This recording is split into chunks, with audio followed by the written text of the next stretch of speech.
So at the Tennessee Department of Education, we ground our work in our strategic plan, Best for All. The plan focuses on 3 priorities: academics, student readiness, and educators for all Tennessee students. As you all know, the work you're doing with students in transition is strongly connected to all 3 of these areas. The support that you provide to educators, students, and families is crucial. So during the session, I will talk about the McKinney-Vento programming purpose, definition, and eligibility under McKinney-Vento. And we were going to talk about, we're going to look at, and then I'll turn it over to Karen to talk about transportation and McKinney-Vento dispute resolution process. And then we'll come back to our slides and we'll talk about important reminders and resources that we have out there for supporting your programming. So the program purpose and definition. The purpose of the McKinney-Vento Education for Homeless Children and Youth is to ensure that each homeless child or youth has equal access to the same free, appropriate public education, including a public preschool education as provided to other children and youth. Under the federal law, the definition of homeless under the McKinney-Vento Act is children or youth who lack a fixed, regular, and adequate nighttime residence, including children and youth who are sharing the housing of other persons due to economic hardship or similar reason, living in motels, hotels, trailer parks, or campgrounds due to lack of alternate adequate accommodations, living in emergency or transitional shelters or abandoned in hospitals, living in a public or private place not designed for or only used as a regular sleeping accommodation for human beings, living in cars, parks, public spaces, abandoned buildings, substandard housing, bus or train stations, similar settings, and or who are migratory children living in the above circumstances. Again, just a reminder that every situation is case by case, and really need to look back at this definition to look at fixed, regular, and adequate. All right, I would like to give Karen the floor. I know you've joined to hear her. I know you guys hear me all the time. So I'm going to go ahead and turn it over to Karen Rice from SchoolHouse Connection.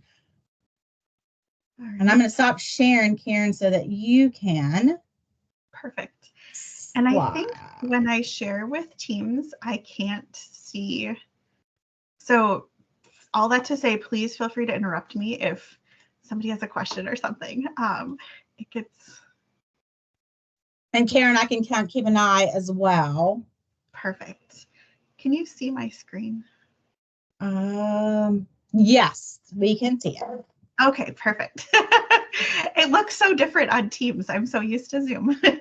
That's so funny because I'm so used to Teams. When I see it on Zoom, I'm like, oh, it's so weird. So I understand. Perfect. All right. Well, thank you so much, everyone, for letting me join you today and crash your party here. I really appreciate it. I'm grateful for the time to be with you. So I want to just kind of start out by giving the disclaimer that we are not going to get through all of the slides that I have for you. So when I was putting these together, I was thinking, okay, let's get through as much as we can talking about transportation and dispute resolution. But I wanted you to have the information regardless of if we have time to really dig into it. So I will share these slides with Vanessa and she can share them out with you. So you'll have the information. So don't panic if you're like, oh, we didn't get to that slide and there was something on there I wanted to see. So you'll have access to all of this. But transportation is a hot topic, I know, and we could spend probably a half a day together talking about transportation and the challenges and the strategies. So we'll get through what we can today. But before we get started, just if you are not familiar with SchoolHouse Connection, just want to start out by kind of framing this a little bit for you. We are a national nonprofit, and our mission is to overcome homelessness through education. And so we do this in a couple of different ways. We have kind of different buckets of work on our team. So we have our state and federal policy advocacy team that really works to support federal laws and state laws to support students experiencing homelessness. So they do a lot of advocacy around that legislation. We also have our pre-K through post-secondary team, of which I am a part of. I work mostly with K-12, with school districts and state coordinators.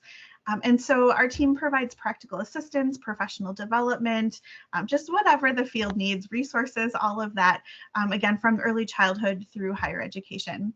And then finally, if you are not familiar with our scholarship program, just want to highlight this for you really briefly because it is kind of the jewel in our SchoolHouse Connection crown. So we have a scholarship program for youth who have lived experience with homelessness. And one of the highlights of our program that is different from other scholarship opportunities is that we have case managers that provide intensive support with our scholars who receive our scholarship from their senior year of high school through whatever their post-secondary plans are. So they have that extra support. And then in turn, we also have the pleasure of working with them. And sometimes we're able to present together and do different things. And so they just bring a really important voice to our work. So the scholarship application, hopefully you'll see that as it comes available and open, but just wanted to highlight that for you really quickly. So just very briefly where we're headed today, we're going to talk about transportation and dispute. We'll talk through some best practices on implementing these. And I also would love to hear from you if you are doing something really creative and you've kind of maybe figured out a way to solve some of your transportation challenges. We are always looking for more information and more of those best practices to share out. So please definitely feel free to share those. And please also feel free to stop me along the way if you have questions. Really, this is the time for you to learn what it is that you need to learn or ask questions or whatever that is. So I welcome that as well. All right, let's jump into the big T. We call it the big T at SchoolHouse because we know on our team that we cannot solve all of the transportation woes of the world, and that transportation really is one of the biggest challenges that McKinney-Vento liaisons face. And so I say that up front, knowing full well that in all of the work that you do, that this is really one of the things that's just the most challenging, and often for reasons outside of your control. So I just want to start by setting the stage and kind of talking through really what are the requirements. And I'm sure that you know these, but just kind of to provide us all with that grounding in that same context. We know that McKinney-Vento does require LEAs to provide transportation for students identified under McKinney-Vento. And an important piece of that is making sure that parents, guardians, caregivers, and unaccompanied youth have access to knowing that they have rights to that transportation. And so sometimes what I hear from liaisons is, when we meet with families and we're identifying families, we hand them a brochure or we hand them a form that says these are the services available. And so families don't always know that they have access to those transportation services, particularly when it comes to after school activities and those extracurricular activities. So I think it's really important when you're thinking about how you're communicating those to families to just make sure that we're highlighting this particular piece. Because when we look at attendance and we're looking at, what are those barriers to our students being in school, we're looking at chronic absenteeism or even graduation rates. Sometimes transportation is that biggest barrier. And so we want to make sure our students and families know that they have access to that support when they need it. So we know that LEAs must provide transportation to and from the school of origin, including through the end of the academic year when that student becomes permanently housed. And I know that this is another piece. When this was added to the law, this became really tricky for school districts. And really a challenge in terms of trying to figure out, okay, how do we make this work for not only our students who are currently experiencing homelessness, but those that were and are now housed. And so that added kind of an extra layer, and just want to recognize that and name that. But we do want to make sure that those students as well are receiving those transportation services as needed. If the school of origin and the current residents or where the family is staying are in the same LEA, of course, that makes it a little bit easier. Sometimes you can use existing bus routes and things like that. Sometimes that's not the case, as we know. And so we know that sometimes there is that shared transportation cost with another district. And so just very briefly, well, I think I'll get to that in a minute. We'll talk more about that in a minute. So let's jump to school of origin transportation, and then we'll come back to that shared cost, because that can also be a really kind of a really big sticking point for some LEAs. So when we're looking at school of origin transportation, we really want to look at what is in the best interest of that student. So McKinney-Vento presumes that staying in that school of origin really is in the best interest of students. And that's because students have relationships with teachers, they have connections and those supportive relationships with school staff. Of course, we know that it can be school staff, any school staff, right? My daughter is in 3rd grade and she regularly talks to the custodian in her school. And then will come home and tell me about the conversations that they have as she's leaving the lunchroom. And so we know that all school staff are an important piece of those connections. And so that's one of the reasons that remaining in that school of origin is so important for students. It provides that stability and also helps them to not have to start over with connecting with different staff members. So when we look at school of origin transportation, there's no time or distance limit for that transportation under McKinney-Vento. And this is also sometimes a sticking point because sometimes families move farther away and we think it's maybe not in that best interest for that student to stay because of that length of transportation. We don't want to be focused on the cost of that, of course, but we really want to, again, look at really that best interest piece when we're looking at time or distance. But there isn't a limit. So we can't say, you know, the student now lives 30 miles from the school, so that's our cutoff. We're no longer providing transportation. Again, you want to go back to that best interest piece. And that's an important part of that dispute process that we'll get to in a little while to talk about when you don't have agreements on that best interest. But again, no time or distance limit. Or do you want all the questions at the end? If you've got questions now, that's totally fine. When you say there's no time limit on transportation, does federal law not apply as terms as how much time that they're on the bus? So McKinney-Vento doesn't give any time or distance. So we have definitely heard, when I was a state coordinator, I heard of students that were on buses for quite a while. When I was a liaison, we had a student that was in a cab for an hour in the morning and an hour after school. And that student was an elementary school student. And that was what the parent wanted, to keep the student in her school of origin because they were trying to move back into our community. And so we were following what McKinney-Vento said about no time or distance, and it worked for that student. And for some students that works, and it's okay. So I guess, Vanessa, that would be a question for you, or if there's some documentation that I could receive, because our transportation department is following federal law as far as time that they are actually permitted to have them on the bus. You're saying that McKinney-Vento supersedes that law as far as the time that they're allowed to ride on a bus. Yeah, so McKinney-Vento does not give time or distance limits. Again, it's looking at what's in that best interest. And so, you know, if the transportation department is saying, you know, we're not going to have students on buses for 2 hours, absolutely. Like that's not in the best interest of students to be on a bus for 4 hours a day. And so then you want to go back to that best interest piece of it. Okay. Great question. Thanks. And so when we're talking about that best interest and really looking at like what is in the student's best interest as far as the transportation piece, we want to be looking at things like graduation requirements or that student's progress towards graduation. And so for our older high school age students, sometimes a longer bus ride is maybe makes more sense because they're like super close to graduating, or if they switch to their resident district, the graduation requirements may be really different and may set the student back a year with their graduation.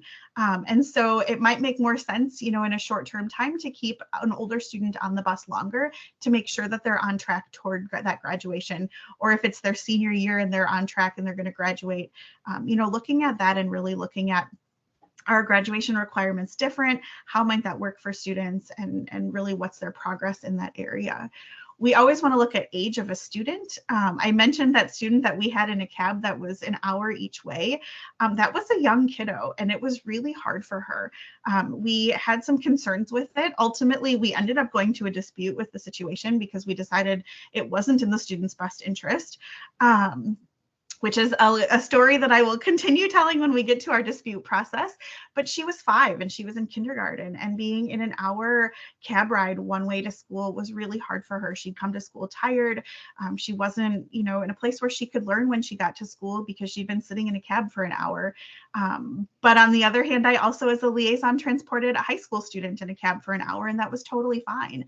It worked for that student. Again, that student, we were looking at their progress toward graduation. So it's really dependent on the age and the student, and we really want to make sure that we're taking that, again, on that case-by-case basis. Of course, we want to think about safety as well. That's always our priority, is student safety. So we'll talk a little bit more about that when we get into kind of determining what's in the student's best interest when we talk about dispute process, but just kind of wanted to use that as some context. So when we're transporting students to their school of origin, of course, if a student crosses school district lines or LEA boundaries, LEAs have to either figure out a plan to share that cost or to share it equally. And so some districts choose to send bills back and forth to each other, and that's fine. My best piece of advice when it comes to those shared transportation costs is to make sure that you're in contact with the liaison in the other district. When I was a state coordinator, I cannot tell you the number of times I heard from LEAs that would say, I just keep getting a bill from people and I don't even know that we're sharing students. And so it wasn't that that liaison necessarily needed to know, okay, Karen Rice is in your district and Karen is living with this person at this particular time. They didn't need to know all that student data and that kind of student level information, but they needed to know, hey, we're sharing this student and you're going to be getting a bill for the cost and here's how we're transporting. Because sometimes when you have that extra communication with the liaison, they might have another more cost-effective or efficient way to transport that student that your LEA doesn't have. And so that collaboration can be really important. When I was a liaison, we owned our own buses. And so we had it easier with our surrounding districts that sometimes we were able to say, yeah, we've got a bus that goes right over by there. So don't worry about setting up a cab. That's going to be more expensive for all of us. We have a bus and we can get that student on this bus and we'll take care of it that way. We were very lucky. I know many places do not own their own buses, but because we were able to talk and communicate, sometimes we were able to provide a different mode of transportation. If you choose not to share the cost equally, there are other ways to do that, that shared financial responsibility of transportation. So sometimes I hear of LEAs that will send one will send a bus one way, the other will send the bus the other way, and that's just their shared cost. So they're not sending bills back and forth. They're each just busing one way. Sometimes there are times when they'll have a district bus or van that will go to kind of that district boundary line, and then the other district will pick up at that district boundary line. And so that's their way. They're staying within their LEA boundaries, but that's their way of sharing transportation. So sometimes it takes some creativity to really look at what's the best way to do that and how is the best way to share that. And that connection with the other liaison is going to be critical in making that happen. So, so that's my best piece of advice on kind of that partnership with the liaison in the other district. And of course, for those of you that are on the boundaries with other states, when I was a state coordinator, we had a number of districts that shared students with other school districts in other states. And so because McKinney-Vento is a federal law, of course, even if the student is crossing state lines, there is still that shared cost and shared responsibility. All right, so let's talk about transportation options. Again, I know we're not going to solve all of the transportation problems of the world and the challenges with bus driver shortages and things, but we can really talk about some different ways to be creative and really look at what some of those examples might be. So first and foremost, the mode of transportation is at the discretion of the district, as long as it doesn't create barriers to attendance and participation. So this is a really important piece, that's to say, yes, whatever works best for your district and whatever you're doing, that's okay, but we want to look at, is that creating barriers? And so I mentioned that when I was a liaison, we owned our own buses. And that was typically how we were transporting our students experiencing homelessness. We probably had 90% of our students experiencing homelessness that were on school buses. However, there were certainly times when we had to look at what's going to remove a barrier for someone where the bus isn't working. We often found that with our highly mobile families that were moving around a lot, we couldn't get our bus routes changed fast enough if they were moving overnight, or if they suddenly found themselves in a different place than they intended to be. And so we had to look at other options like cabs, or, well, there wasn't rideshare services when I was a liaison, so that tells you how old I am. But there might be rideshare service options that districts use, things like that, that you might not use for other students, but you might need to in some particular cases. So I think it's important to just make sure that we're looking at that. And so even if we're providing transportation for students, if we're looking at their attendance and we're finding that in their attendance, they're still not making it to school, or we're consistently having no loads. That's a question that we get a lot as well at Schoolhouse, that we're sending a bus or we're sending a cab and the student is not getting on. Can we just stop transportation because it's clearly not working? And so my response to that is usually, well, what is your mode of transportation? Do you need to change your mode of transportation? Do you need to look at what it might be that's causing that barrier?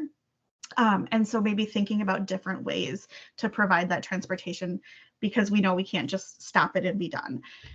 So we want to make sure when we're thinking about those modes of transportation that we're also really looking at how does that maybe stigmatize a student? I give this example all the time, that when I was a liaison, we had one particular student whose family moved around a lot. And so we had a system with them where they would call a cab company in the morning and let the cab company know where they were located. And that cab would pick that student up and bring him to school. But when he arrived to school one day, he pulled up at the same time that there was a teacher pulling up in a cab as well. And that teacher had just, the background of the story is that teacher had just dropped her car off to be fixed with her mechanic. And so she took a cab to school. Now, when that student pulled up in his cab that he took to school, he got out and he said to her, Mrs. So-and-so, I didn't know you were homeless too. It's only us that are experiencing homelessness that come to school in cabs. And that was really shocking, both for the teacher as well as for me as the liaison, to say, okay, if I put the student in a situation where I might be stigmatizing him, that everybody knows that because he's showing up to school in a cab, he's experiencing homelessness. And so that caused me to kind of go back and look at how we did our transportation and how that appeared. Now, I will say there was not a way for me to change his transportation at that time, but it really made me more aware of how we were thinking through our transportation and making sure that we were not stigmatizing students. And of course, funding. Funding is one of the biggest challenges when it comes to transportation. And so just want to offer some ideas in terms of using your ARP HCY funds for transportation. Your Title I Part A homeless set aside can be used for transportation. State or local funds are a resource as well. But then also community partnerships. And I think this is kind of an untapped resource for transportation. So the district that my kids go to, we have a partnership with, I say we, actually the school district. We just happen to be in the school district, but the district has a partnership with the Boys and Girls Club that's in one of the particular neighborhoods that is part of our school district. And they were finding that there were some families and some students that were staying in other places, and they were struggling to get to school because they were moving around a little bit more in that neighborhood, and they weren't always sure where they were going to get on the bus. So long story short, the district set up a contract with that Boys and Girls Club, and Boys and Girls Club uses their van to transport some of the students experiencing homelessness. Now, they also transport some other students as well, so it's not stigmatizing students. But through the Title I Part A homeless reservation, that the district pays the Boys and Girls Club for the use of the vehicle and the driver. And that's been another way that they've been able to transport students to school. And so you can think about what partnerships might exist, who in your community might have transportation options that you haven't tapped into or leveraged.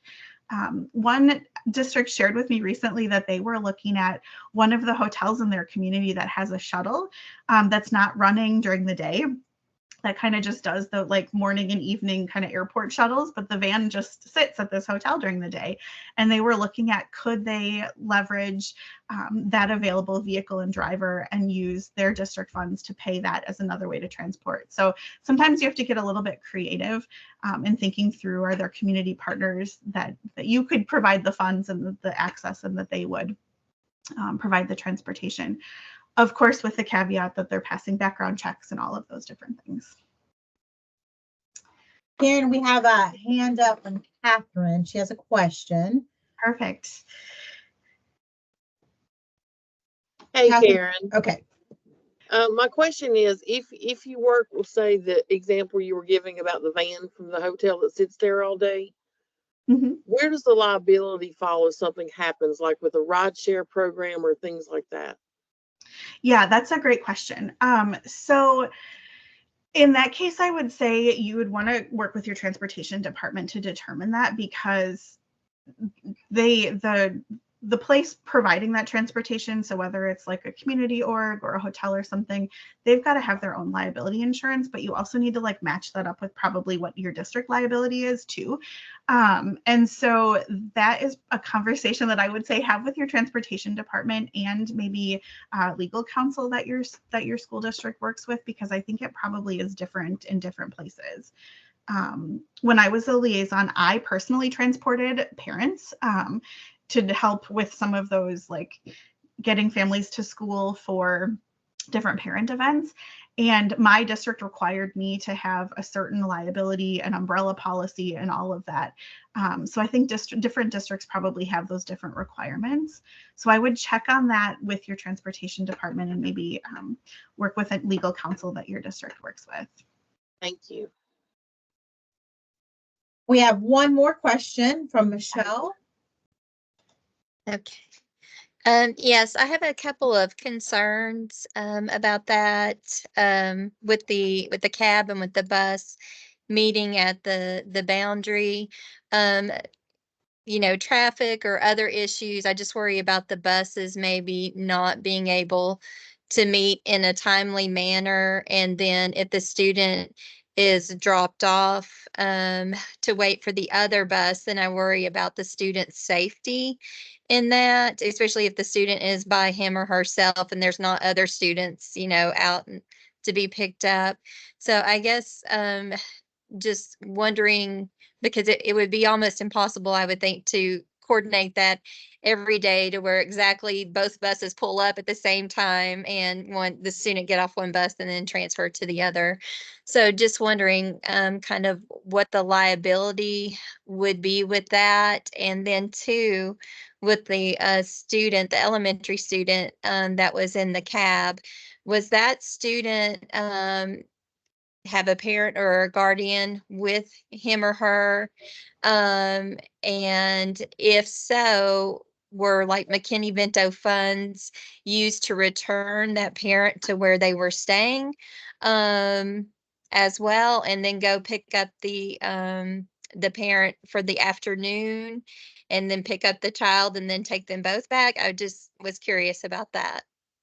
Yeah, great questions.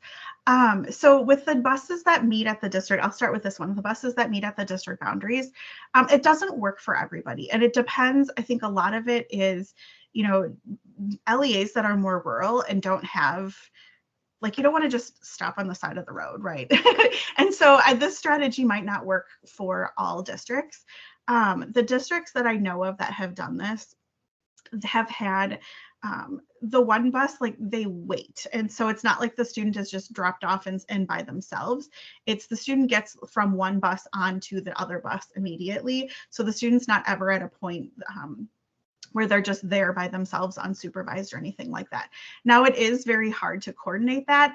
And I will say one of the challenges that I've heard with that is, depending on weather, that sometimes if one district cancels and the other one doesn't, or has a school delay or something like that because of weather, or if buses are running late because of weather.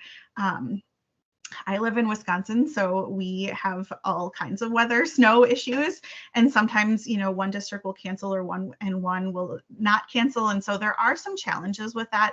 It doesn't work for everybody. But as far as the student being left alone, the students, I've never heard of this being done where students are left alone. Sometimes I know there's been, like, if there's a gas station or a library or some kind of public location, the buses will meet at that public location as well, at that, like, kind of transfer point. So again, it doesn't work for everybody. If there's ways to make it work and that it's manageable, it does present a challenge of trying to, one bus might have to wait longer if the other bus is running behind. So it may not work. It's just, one thing that might be an option when looking at that cost. But there's so many factors and there's so many different places that could go wrong, depending on different things. So it's an option, but it might not be the best option, if that makes sense. And as far as the student that was in the cab, this was a bit of a unique situation. And so it has been rare in my experience to hear of a 5-year-old being alone in a cab. Now, I will say this was one of those rare experiences. The 5-year-old was alone in a cab. It was not our preferred method of doing things. We did have, so there were a lot of different pieces involved, and I will say some of them I was not a part of as the liaison. So our transportation department was involved, our legal department was involved in kind of setting this all up. Very long story short, what ended up happening is the cab company agreed to put a camera in the cab so that there was a way to monitor what was happening because this 5-year-old was alone with the cab driver. The cab driver did go through some McKinney-Vento training with us. And we tried to work with the cab company to do that more extensively, but particularly that one driver did. And they were background checked by our district because we knew that they were going to be alone with a 5-year-old. Now, this was a really unique, specific situation that the parent couldn't be in the cab with the student. And so typically I would say with young children, if you're sending them in a cab, again, these are questions that you want to make sure you're talking with your district legal counsel. I don't want to give you any legal advice because that's, I'm not an attorney. I can't give you the specific legal pieces. So talk with your transportation department, your district legal counsel. But typically what districts do, and what I did as a liaison as well with young children, is I did have the parent in the cab with them. That was a request that we had, that we would say, okay, if we're going to send a cab for your child, and I know other districts do this too, that you need to ride with them. And then, yeah, we got to get the parent back to wherever they're staying or back to wherever we were picking them up at. So we did provide transportation, parent and child to school, dropped child off at school, and then transported the parent back in that cab. But that's something you should be doing, if you're providing gas reimbursements for families. That's something you want to do with your gas reimbursements as well. So we're not just providing that gas reimbursement to get the child to school, because the parent doesn't stay at school all day. And so we need to be providing that round trip to get the parent to school to drop the student off, and then back to wherever they're staying, and then back to school to pick the child up and back to where they're staying. So that's particularly important. And I know that adds an extra cost, but we want to make sure that families have the resources they need to provide that transportation. All right. Karen, we have one more question. Do we have time? Sure, absolutely. All right, Crystal Miller, if you would like to come off mute.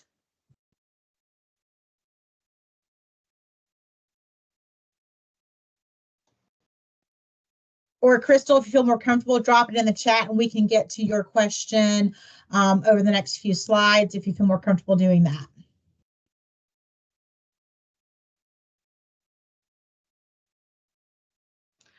Why don't I keep going? And Crystal, if you come off mute, you are welcome to interrupt me anytime. But we'll keep going, or drop your question in the chat, and Vanessa, feel free to interrupt me. But let's keep going. Maybe you're typing, and so we'll keep moving forward just for the sake of time. So I'm going to skip very briefly over these next couple of transportation slides, but just want to reiterate that we need to be providing transportation for our students to participate in extracurricular activities. Now, this does not mean that you have to send a bus, at 6 o'clock when practice is over, or when theater rehearsal is over, whatever that is, you have to send a school bus for that student. But sometimes it's really looking at what are those creative options. Can we help that student get connected to somebody else? For a carpool, again, making sure that we're looking at all those liability pieces. Can we work with the coach to find out what other options we might have? Just that partnership and collaboration will be really important in removing that barrier. But we do want to make sure that transportation does not prevent students from participating in extracurricular activities. And then also, kind of lastly, about our transportation requirements, preschool is included in the definition of school of origin. And so we want to make sure that our preschool kiddos have access to transportation to participate in our LEA administered preschool programs. So I'm going to stop there. I know that that's super briefly, but again, you'll have access to these slides. And then want to just also say that ARP HCY funds are an excellent way to provide that transportation. I know they are short term and they are not going to last forever, but they might be able to help with some of those expenses and some of those initiatives in the meantime. I've got some examples, that would be helpful, of how transportation is provided with ARP HCY funds. But I think maybe we'll skip over those and come back to them if we have time, because I want to make sure that we get to our dispute process. So, all right, let's keep going. All right, dispute resolution. This is another one that we could do an entire series on this topic. So, all right, Karen, before you get started on dispute, Crystal did drop her question in the chat box. She said, if a child is in DCS custody living with a foster parent, what role do they play in the help of transportation? Great question. So, so students in foster care placements are not part of McKinney-Vento. There are foster care provisions under the Every Student Succeeds Act that help with that transportation piece. So students who are in those foster care placements, those court-ordered placements, they have their own requirements. And so part of that is partnering with the child welfare agency, as well as the school district, to provide that transportation, but that is not part of McKinney-Vento and not through McKinney-Vento. That's a great question. So school required to provide or DCS. I am not an expert in foster care. My understanding is that they have to share the cost, however that looks. And in my experience, it's typically the school district that provides that and then shares that cost with the child welfare agency. But I would recommend talking to a foster care expert for more information about that. And states do have foster care points of contact at the state level for more specific foster care questions. But yeah, and that would be Jackie Jacobson with the state. And I know LEAs do set aside money for foster care transportation, specifically in the consolidated funding application. So Crystal, I will, if you'll drop your email in here, I will send you Jackie's information after the meeting today.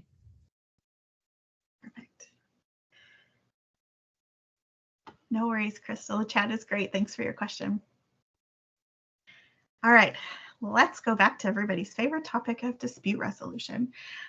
So first and foremost, I want to say that it's required that all LEAs have a dispute resolution policy that's reviewed and revised regularly. Reviewed regularly, revised as needed. And so we want to make sure that that is in place, because if a dispute arises in your LEA and it ends up at the state level, one of the questions that you may get asked is, did you follow your dispute resolution policy? When I was a state coordinator, we had a dispute come to us at the state level.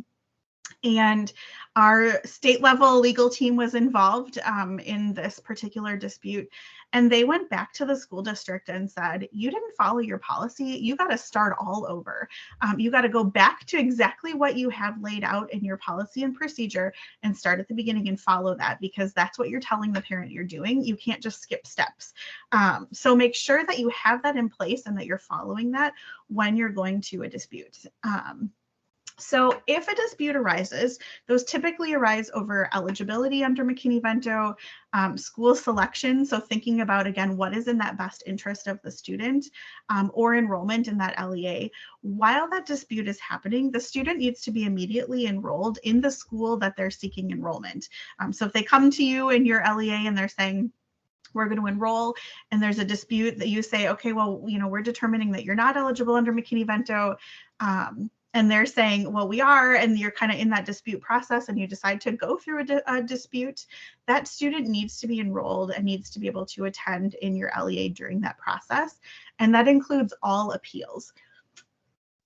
So families do have the right to appeal a dispute.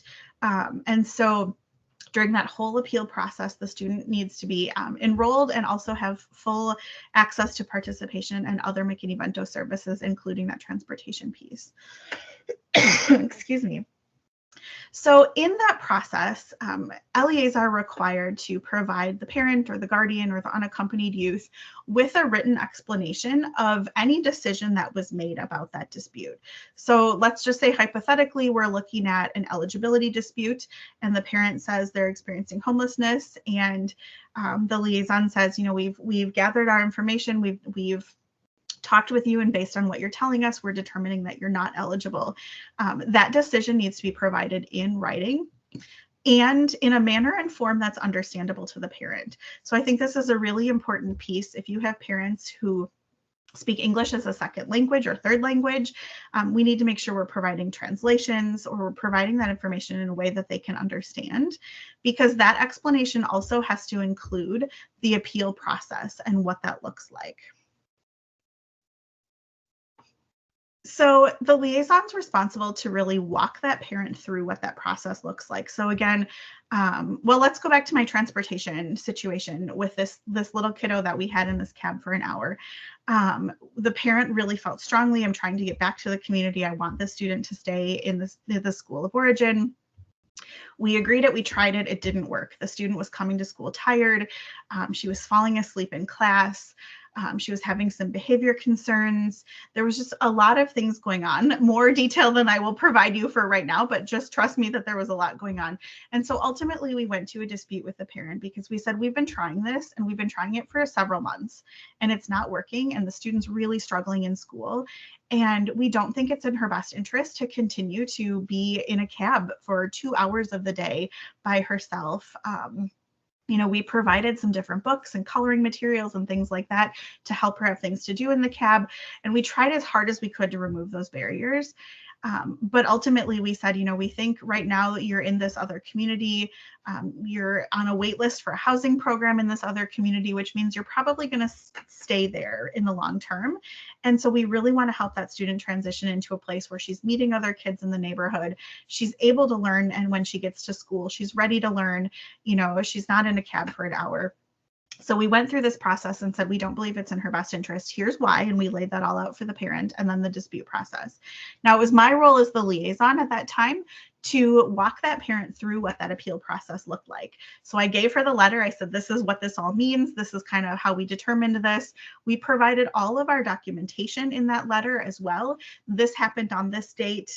You know, this was a result of this particular thing. And we really wanted to work with a student. She was a wonderful student, a wonderful parent.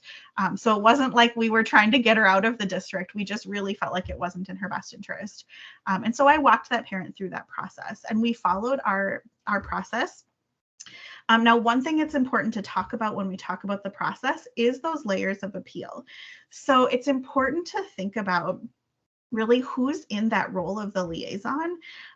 Because if you have, so just as an example, in Wisconsin, we have a number of rural school districts who have the superintendent in that role as a liaison, which is problematic for several reasons, in my opinion.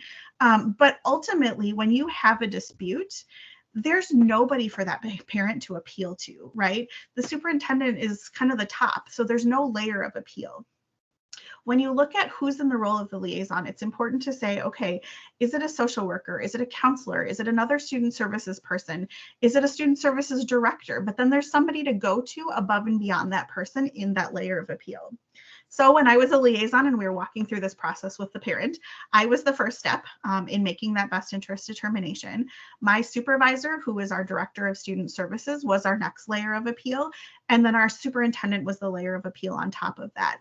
And so this situation with this little kiddo in her cab, that did not go through. The parent chose not to appeal ultimately. But if she would have appealed, again, it started with me. I made that initial decision. Then my supervisor would have reviewed, the student services director would have reviewed what I had provided that parent and the reasons, and could have either said, yes, we support this decision that was made on this best interest, you know, that Karen has laid out for you in this letter, or, you know what, you're right. You are giving me all of these reasons of why this is in the student's best interest. I'm going to overturn this decision that was made and your student can continue to stay. And then if the parent chose to appeal again to the superintendent, the same process. After that superintendent, our process was to go to the state coordinator. But those layers of appeal are important. So it can't just be liaison and that's it. We have to think through kind of who are those steps in our district. And there's not a requirement of how many layers of appeal there are, but there has to be some kind of appeal process. All right, so a couple of considerations and recommendations. Again, it's really important to think about who is in that role of the liaison. So I shared this example about superintendents in the state of Wisconsin. It makes it more challenging to have this dispute process To be perfectly honest, and this is just my opinion, it's also really hard for a superintendent to really be in the role of the liaison for many reasons, because families see the superintendent as the person in charge. Now, do they want to go and share that they just lost their housing or they were evicted with the person in charge of the school district? It may be hard to build that relationship to provide those services. That's just my own opinion. But when you're thinking about dispute, again, look at those layers of appeal and see who's really the best person to be in that role of the liaison to supporting families and walking them through that appeal process. So when you're looking at what to include in your dispute process, of course, you want to make sure that you're including how you're going to provide parents with their educational rights under McKinney-Vento. So again, they have the right to appeal, they have the right to attend in the school of origin. And then really, what does that process look like? So it can be really intimidating to have, okay, here's this dispute, and now here are the layers of appeal. And for families that are going through a lot of different things, they may be in crisis, they may be experiencing trauma, going through that process can be really overwhelming. And so we want to make sure we're providing a step-by-step description and then walking them through that process. So not just saying like, here's what to do, good luck, but really walking alongside them and saying, okay, you now need to contact this person. Okay, our next job is to talk with this person. It may be helpful to include a list of advocacy or service providers in the community that can also partner with the family and or help the family understand, you know, what their other options are, who their other supports are in the community. It's definitely important to make sure that they have your contact information as well as the contact information for the state coordinator. Sometimes as a state coordinator, and maybe Vanessa, you found this too, that families will kind of skip this appeal process and they'll go, you know, this is what the liaison told me, now I'm calling the state coordinator. And so sometimes, you know, you may hear from your state coordinator who says, did you go through your process? Let's make sure we're going back through. But it is important to share that information because the state coordinator is a part of that appeal process. And then talking through relevant timelines. This is really important so families know, you know, kind of what, it's not a drawn out, like it's not like, you know, in 4 months we'll let you know what our decision is, but sticking to those timelines so families can expect when to hear. Now, I will say one thing is important to note, that if you have families and you say, hey, you have to appeal by Friday, January 26th, that's your date, and families come to you Monday, whatever that is, January 29th, and they say, oh my gosh, I wanted to appeal, you know, Friday, I got kicked out of the place where I was staying at, and so I just couldn't think about this. I had to figure out where we were going to go for the night. It's important to not be completely rigid in those timelines. Now, that's not part of the law. Again, that's part of kind of that best practice piece of thinking through, okay, families were in crisis at that moment when I told them they had that right to appeal. But they came back to me the next day and they said that. So let's maybe still honor the fact that they are in this process and they're wanting to move forward with the dispute or with the appeal. But just kind of thinking through, like, again, best practice, not being necessarily like, well, you missed the deadline, you know, sorry about that. And I'm not saying you would do that, but really just kind of offering families some grace with some of the situations that they're in. So that is a lot of information, and I know we've got about 9 minutes, and so I want to just pause and ask if there are other questions, and then I want to just share two very quick things with you before I turn it back over to Vanessa. So a lot of information, you'll have these slides, but please feel free to unmute or drop those in the chat if you've got any. And just, I know every time usually when I share slides, I do share information about dispute resolutions. And so just a reminder, and I don't have it on the slide deck that we're going to go back to, you can find a sample template for dispute resolution process, an e-plan that you can take and use for your LEA level. We highly encourage LEAs to use the state process and mirror it. So that they all kind of align. But under the federal law, as long as you have one dispute process that has a timeline and the steps that are provided for a dispute, you will be in compliance. But again, I highly recommend you look at the state level one and kind of mirror that. So I'll go ahead and stop talking. So if you have any questions, you can go ahead and unmute or drop it in the chat box. All right, while you're maybe typing in the chat or thinking about unmuting, I just want to say that we have some additional resources that you will also have access to. These are live links that you'll get for some other transportation ideas, how to use ARP funds, participating in extracurricular activities, and then that interview checklist really looks at kind of that best interest piece. All right, and then one more quick thing.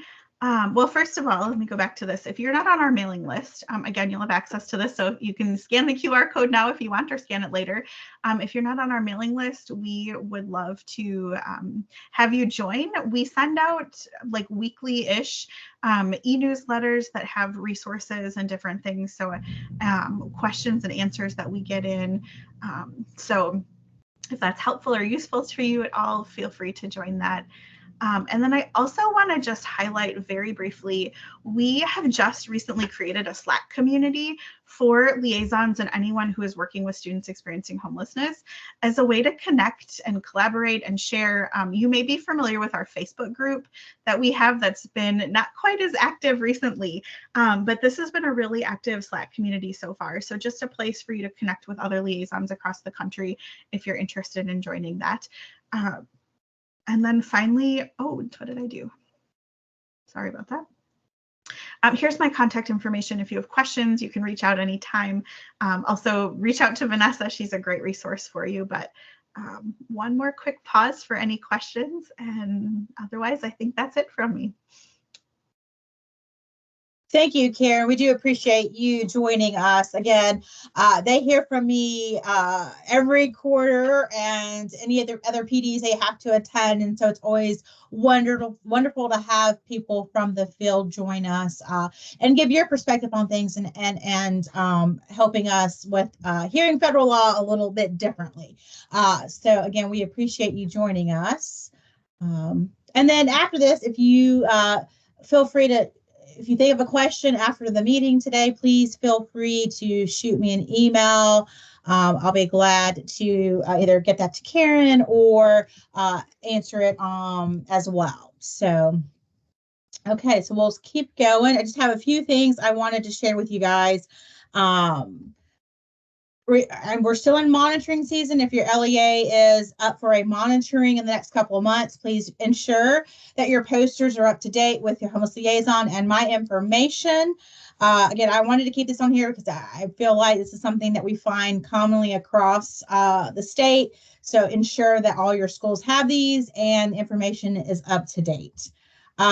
You can get brochures from the National Center for Homeless Education for families to share with your staff, just to kind of make sure that everyone knows that McKinney-Vento is not just for your typical homeless situation because maybe you're in low income. It could be from natural disaster or any other reason that may cause loss of housing.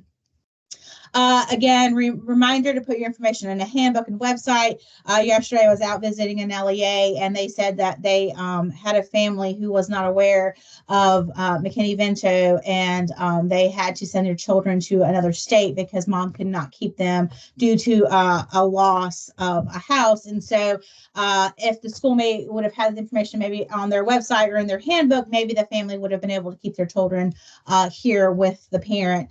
So again, it's something to easily overlook. Make sure you're putting that in your LEA handbooks or websites. And then, like I said, resources. You always can look at the U.S. Department of Education, NCHE, and then SchoolHouse Connection, like Karen said. They have a lot of wonderful information. They're a nonprofit. I put their information a lot in our federal programs updates and blurbs. So please, take a look at their website. And then, like I mentioned, ePlan has a lot of wonderful information that comes from the state. Myself, and the slide deck will also be posted in TDOE resources sometime next week. Once we get all the recording and slides PDF, we'll get that out. And like I mentioned, the National Center for Homeless Education, NCHE, has wonderful toolkits for you guys to use and look at, and their helpline. If you feel like you don't feel comfortable talking with me, you can call them and get assistance. And then As always, I know this is time consuming, but we highly recommend that you share your feedback with us. Let me know how I'm doing. If you like this presentation today, if you give me the feedback, I can take it to the team and say, hey, this is why we need to bring in guest speakers. We have a very good turnout today, so please give me your feedback and let me know your thoughts. While you do that, I'll open the floor again for questions. Any last minute questions you have? Transportation, dispute, anything else?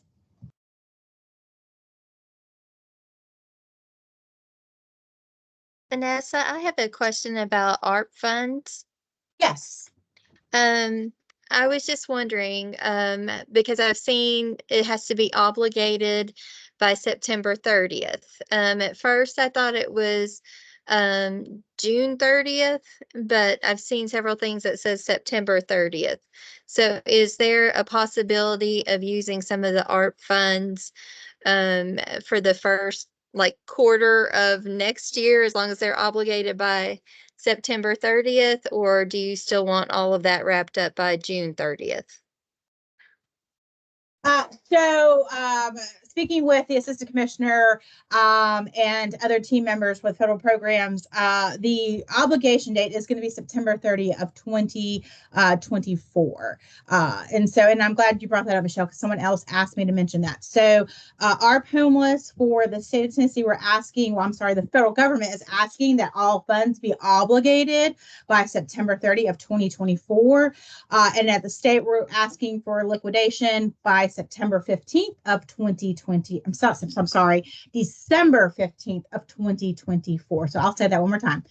Obligation September 30, 2024. Drawdown by December 15th of 2024. That will allow time for the state to make sure funds are all the way drawn down, or if we need to move some last minute funding around, we have a few weeks to be able to do that. But yes, drawdown by September. Oh my gosh, I cannot think. I'm confusing everybody. Liquidation by December 15th of 2024. Yeah, Catherine. So again, on September 30th of 2024, funds must be obligated. And then you must have all the ARP Homeless 1.0, 2.0, and System Navigator funds drawn down by December 15th of 2024. If you're looking at it, you plan on releasing funds, you just don't know, you just can't spend those down, you've tried, you have too much community support. If you could let the state know as quickly as possible so we can reallocate those funds to LEAs who are wanting additional funds, that would be great.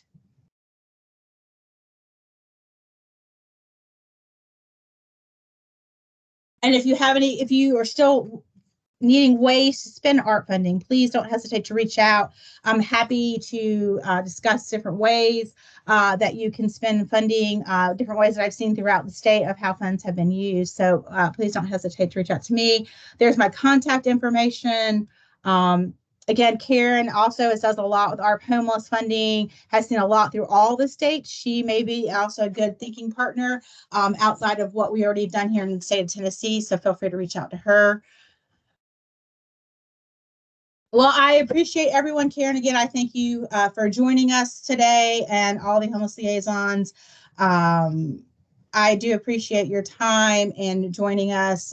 Slide decks will go out next week, and the recording will be linked in there as well. So again, thank you so much, and I hope you have a great rest of the day. Thanks, everyone.